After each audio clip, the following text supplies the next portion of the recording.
Sorry. Yeah.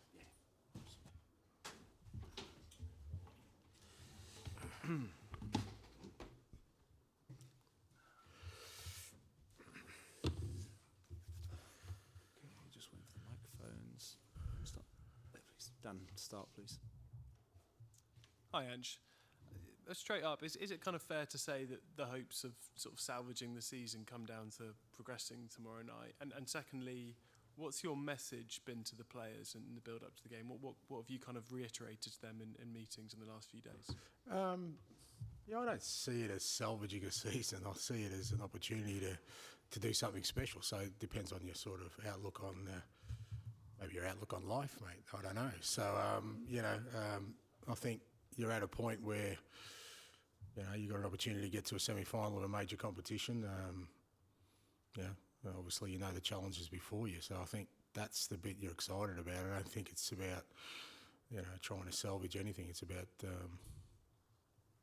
these opportunities don't come around often. Even if you're having a very good season, sometimes they don't come around, so why not take it? And that's kind of been the message to the players as well. It's just, irrespective of everything else that's happened this year, we're a game away from the Final Four in a major competition, and you shouldn't sort of just take that for granted in terms of something that's a regular occurrence. Certainly hasn't been for this club, so try and take advantage of that. Hi there, Ange. Just to check, has everyone travelled? Are you expected to travel, and is Sonny fully fit to play?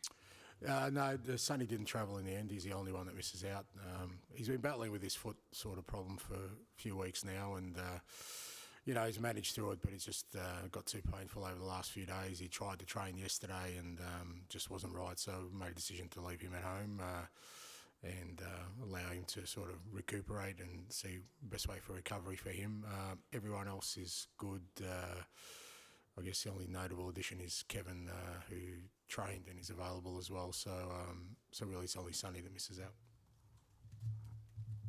And on that, I mean, Sonny's your captain. He's a massively influential part of the dressing room in what is probably the biggest game of the season. I mean, what a blow is that to not have him with you? Yeah, look, it's a blow, but it's consistent with everything else that's happened this year. So it's just another challenge for us to overcome.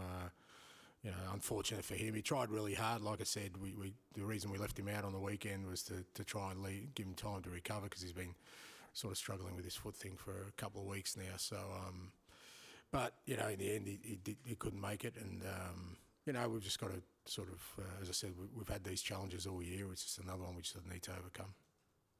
Same again, please. And I mean, everyone's been talking this week ahead of this game.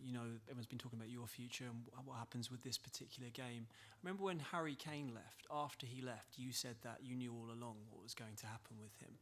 Do you know what's going to happen with you this season, whatever happens at this stage? Do I know? Yeah. No, I've got no idea. I know. Like I said, we've got a game tomorrow night. That's. But it's not something I need to think about. I don't think. Well, yeah, I know. I mean, it's not something that's kind of.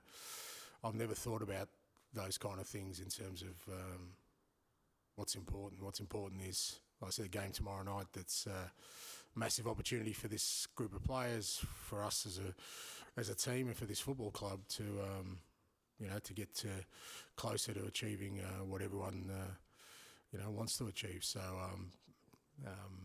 I think anything else other than that, and particularly in terms of me, I don't really have much of a sort of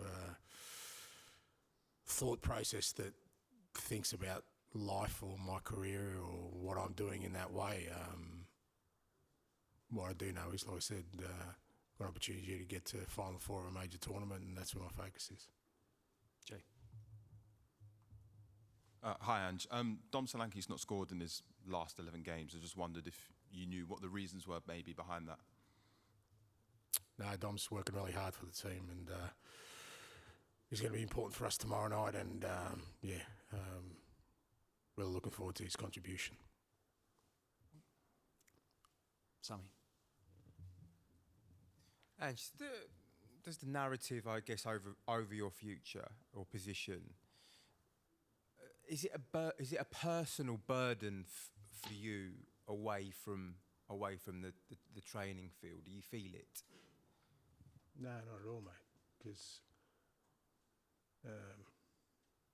I don't define my career or me as a person by what people think about me. I never have, never will.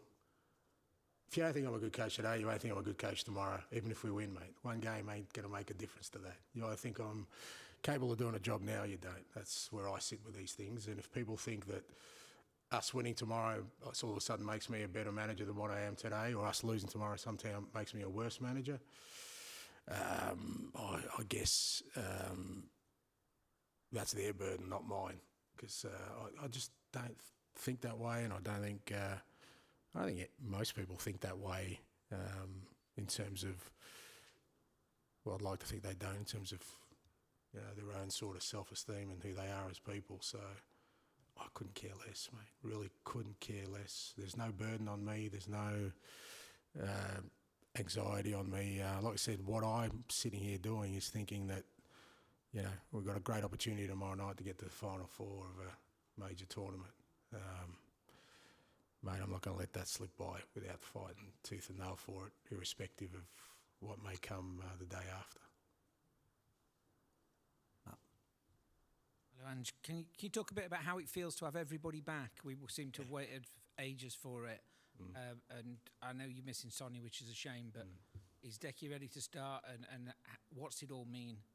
Oh, it's massively positive because you realise, when you've got everyone together that, we've got a really sort of exciting young squad that I think you can build on and irrespective of how the game goes, we have the opportunity to, make impacts with substitutions and just the general feeling of around the place.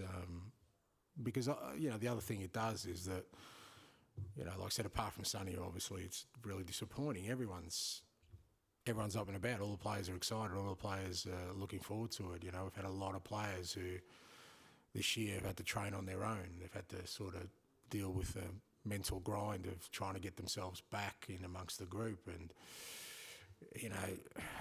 that sort of affects, the general sort of feeling around the place because invariably,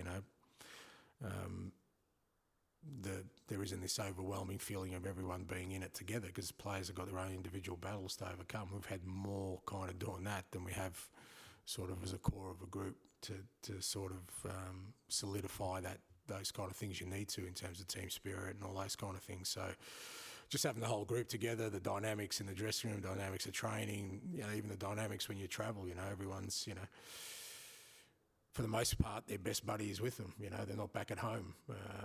So all those kind of things, it's a good feeling. And, you kind of miss it when we've had the season we've had. Yeah. Can I add one? And in terms of coming to somewhere that's notoriously difficult, a little bit hostile, tense at the end of a knockout competition, important to have your experienced players back, your most senior. Yeah, I think so. I think, especially playing away in Europe, it's always a challenge. I think the experiences we've had this year have been good for that. We've visited some tough places in terms of atmospheres this year, in terms of, whether that's Galatasaray away or Ibrox or, AZ. And a lot of sort of our younger players got exposed to that, which I think will be helpful. But there's no doubt that, come tomorrow, the experienced guys in the squad who've probably been through something similar are going to be hugely important for us. And like I said, having them, the key ones apart from Sonny, all fit and available and feeling good in terms of physical conditioning, I think is going to be important. Final one here, please. Hi, Ange. Just to follow up on that, I was just wondering on Vicario and Romero, obviously had a bit of a difficult afternoon at Molineux on Sunday. Have you need to put an arm around them? You mentioned about having your experienced players in an atmosphere like that. How are they feeling mentally after a tough afternoon? Yeah, it was a tough afternoon and, I think they were disappointed. But the thing about both of them is they don't shy away from that responsibility. They owned up to it. They knew the mistakes were on them. But you know, I think once we reviewed it and put it to bed, they were, you know, they trained the next day with the mentality that you expect them to as leaders and experienced players. And, you know, I guess if they were going to sort of make errors like that, it's better they made them on Sunday than they do tomorrow night. It's better they make them at all. But, you know, that's the human beings. These things happen. But, look, both have got a really good mentality. They're both strong leaders. They're both strong individuals. Like I said, they weren't hiding away from the fact that, you know, they made those mistakes. They owned up to them, which is no surprise to me. And, you know, I think they'll go out tomorrow night without not thinking about that, but, again, thinking about the opportunity before us. Okay, thank you.